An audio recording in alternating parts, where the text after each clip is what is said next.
ओम श्री परमात्मने नमः। 9वां अध्याय। मेरे द्वारा बीच में ही प्रश्न करने से आपने जो बातें कही उनको मैंने सुन लिया।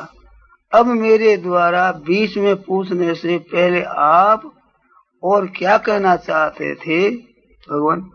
भगवान बोले, मैं पहले विज्ञान से ज्ञान की बात कह रहा था। वही अत्यंत गोपनीय विज्ञान सहित ज्ञान मैं दोष दृष्टि रहित तुम्हारे लिए फिर कहूंगा, जिसको जानकर तुम अशुभ संसार से मुक्त हो जाओगे। वह विज्ञान सहित ज्ञान तो बड़ा कठिन होगा। नहीं, वह विज्ञान सहित ज्ञान संपूर्ण विद्याओं का राजा, गोपनीयों का राजा, पवित्र उत्तम धर्ममय, प्रत्यक्ष फल देने वाला और अविनाशी है तथा करने में, काम में लाने में बहुत ही सुगम है। ऐसी अलौकिक विद्या को सब के सब प्राप्त क्यों नहीं कर लेते?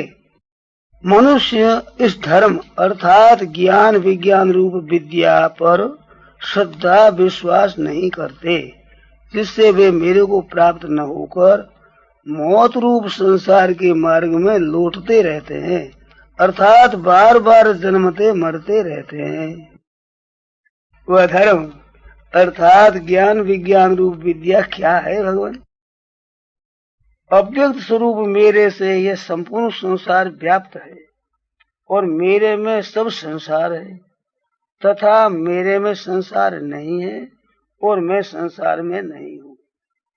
अर्थात जहाँ प्राणियों की स्वतंत्र सत्ता मानी जाए वहाँ तो सब प्राणियों में मैं हूँ और सब प्राणी मेरे में है, तथा जहाँ प्राणियों की मेरे सिवाय स्वतंत्र सत्ता न मानी जाए वहाँ मैं प्राणियों में नहीं हूँ और प्राणी मेरे में नहीं है, किंतु सब कुछ मैं ही मैं हूँ।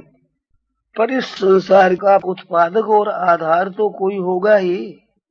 भैया, हूँ तो मैं ही, पर मेरा स्वरूप प्राणियों को उत्पन्न करने वाला और धारण करने वाला तथा उनका पालन पोषण करता हुआ भी उनमें स्थित नहीं है, उनसे सर्वथा निर्लिप्त है।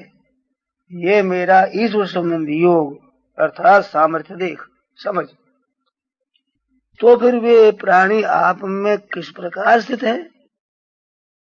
जैसे सब जगह विचरने वाली महान वायु निरंतर आकाश में ही स्थित रहती है, ऐसे ही सब प्राणी मेरे में ही स्थित रहते हैं, ऐसा मान। फिर तो वे प्राणी मुक्त हो जाते होंगे? नहीं, प्रकृति के साथ संबंध रखने वाले वे प्राणी महाप्रलय में मेरी प्रकृति को प्राप्त होते हैं और महासर्ग के आदि में मैं फिर उनकी रचना कर देता हूँ। आप उनकी एक ही बार रचना करते हैं या बार बार? जब तक वे अपनी प्रकृति अर्थात स्वभाव के परवश रहते हैं तब तक मैं अपनी प्रकृति का आश्रय लेकर उनकी बार बार रचना करता ही रहता हूँ। जब आप बार बार रचना करते हैं तब आपका उन कर्मों के साथ संबंध रहता होगा भगवान? नहीं, मैं उन कर्मों से उदासीन की तरह सर्वथा निर्लिप्त रहता हूँ, अतः वे कर्म मुझे नहीं बांधते। तो फिर आप सृष्टि की रचना किस तरह से करते हैं? वास्तव में तो मेरी अध्यक्षता से मेरे से सत्ता स्फूर्ति पाकर प्रकृति संपूर्ण चर अचर प्राणियों की रचना कर रही है। इसी हेतु से अर्थात मेरी अध्यक्षता के कारण ही संसार में विविध परिवर्तन हो रहा है। आपकी शक्ति से संसार में सब कुछ हो रहा है, फिर भी लोग आप पर श्रद्धा क्यों नहीं करते? मूढ़ लोग मेरे संपूर्ण प्राणियों की महान ईश्वर रूप परम भाव को न जानते हुए मुझे साधारण मनुष्य मानकर मेरी अवज्ञा करते हैं। वे मूढ़ लोग किस तरह के होते हैं भगवान? वे मूढ़ लोग आसुरी, राक्षसी और मोहनी प्रकृति का आश्रय लेने वाले होते हैं और उनकी सब आशाएं, सब शुभ कर्म और सब ज्ञान व्यर्थ होते हैं। अर्थात उनकी आशाएं, कर्म और ज्ञान सत्फल देने वाले नहीं होते। फिर आप पर श्रद्धा रखने वाले कौन होते हैं भगवान? जो मुझे संपूर्ण प्राणियों का आदि और अविनाशी मानते हैं, वे मेरी देवी प्रकृति अर्थात संपत्ति का आश्रय लेकर अनन्य भाव से मेरा भजन करते हैं। आपका भजन करने वालों के क्या लक्षण होते हैं? निरंतर मेरे में लगे हुए दृढ़ पुरुष, भक्ति पूर्वक मेरे नाम का कीर्तन करते हैं, मेरी प्राप्ति के लिए यत्न करते हैं और मेरे को नमस्कार करते हुए मेरी उपासना करते हैं। आपकी उपासना करने वालों का और भी कोई प्रकार है भगवान? हाँ है।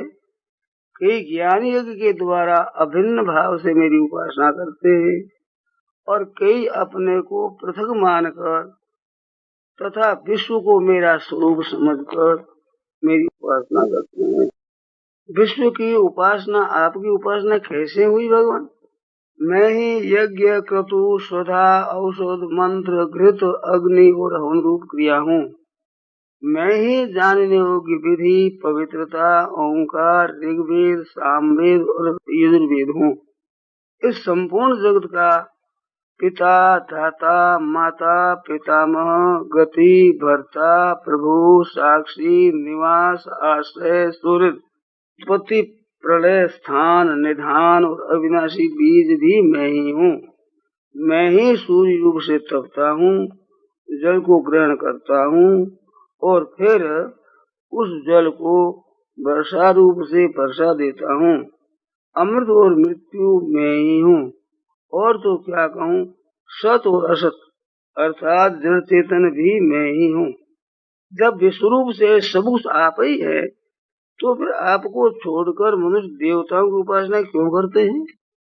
नश्वर सुख भोग की इच्छा से ही सोमरस का पान करने वाले, स्वर्ग के प्रतिबंधक पाप से रहित हुए मनुष्य तीनों वेदों में कहे हुए यज्ञादिक सकाम शुभ कर्मों के अनुष्ठान द्वारा इंद्र का पूजन करते हुए स्वर्ग की याचना करते हैं।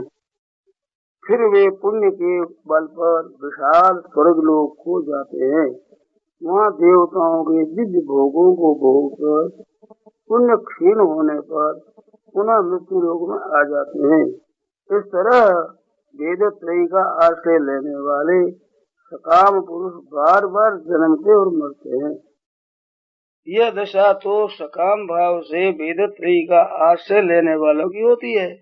पर कोई आपका आश्रय ले तो जो अनन्य होकर मेरा चिंतन करते हुए मेरी उपासना करते हैं, उन मेरे में लगे हुए भक्तों का योगक्षेम में स्वयं दान करता हूँ। अर्थात अप्राप्ति की प्राप्ति करा देना और प्राप्ति की रक्षा करना, ये काम मैं स्वयं करता हूँ। परंतु आपकी उपासना न करके कोई श्रद्धा पूर्वक अन्य देवताओं की उपासना करे तो जो मनुष्य श्रद्धा पूर्वक अन्य देवताओं का पूजन करते हैं, सत असत सब कुछ मैं ही हूँ इस दृष्टि से वे भी वास्तव में मेरा ही पूजन मन उपासना करते हैं। पर उनके द्वारा किया हुआ वह पूजन विधि पूर्वक नहीं होता। जब वह पूजन भी आपका ही है तो फिर उनका वह पूजन अर्थात उपासना अविधि पूर्वक क्यों है भगवान? यज्ञ, दान, तप आदि शुभ कर्मों का भोक्ता और संपूर्ण संसार का मालिक मैं ही हूँ, पर वे मेरे को तत्व से नहीं जानते, इसलिए उनका पतन हो जाता है। वह पतन क्या है? देवताओं के भक्त देवताओं को, पितरों के भक्त पितरों को और भूत प्रेतों के भक्त भूत प्रेतों को प्राप्त होते हैं, परंतु मेरे भक्त तो मेरे को ही प्राप्त होते हैं। जिस भक्ति से आपके भक्त आपको ही प्राप्त होते हैं, वह भक्ति कठिन होगी नहीं, वह बड़ी सुगम है। जो कोई भक्त प्रेम से मेरे को पत्र, पुष्प, फल, जल आदि देता है, उस मेरे में तल्लीन हुए भक्त के द्वारा भक्ति से दिए हुए उपहार को मैं स्वयं खा लेता हूँ। किसी के पास पत्र, पुष्प, फल आदि भी न हो तो वह यज्ञ करता है, दान देता है, तप करता है, भोजन करता है, और इसके सिवाय जो भी करता है वह सब मेरे अर्पण कर दे। अर्पण करने से क्या होगा भगवान? अरे होगा क्या, वह बंधन कारक सब शुभ अशुभ कर्मों के फल से रहित होकर मेरे को प्राप्त हो जाएगा। जो सब कुछ आपके अर्पण कर दे उसको तो आप बंधन से रहित कर दे, और जो सब कुछ आपके अर्पण न करे वह बंधन में ही रहे। यह तो आप में बहुत बड़ा पक्षपात है। नहीं भैया, मेरे में यह पक्षपात नहीं है, मैं तो सब में समान हूँ।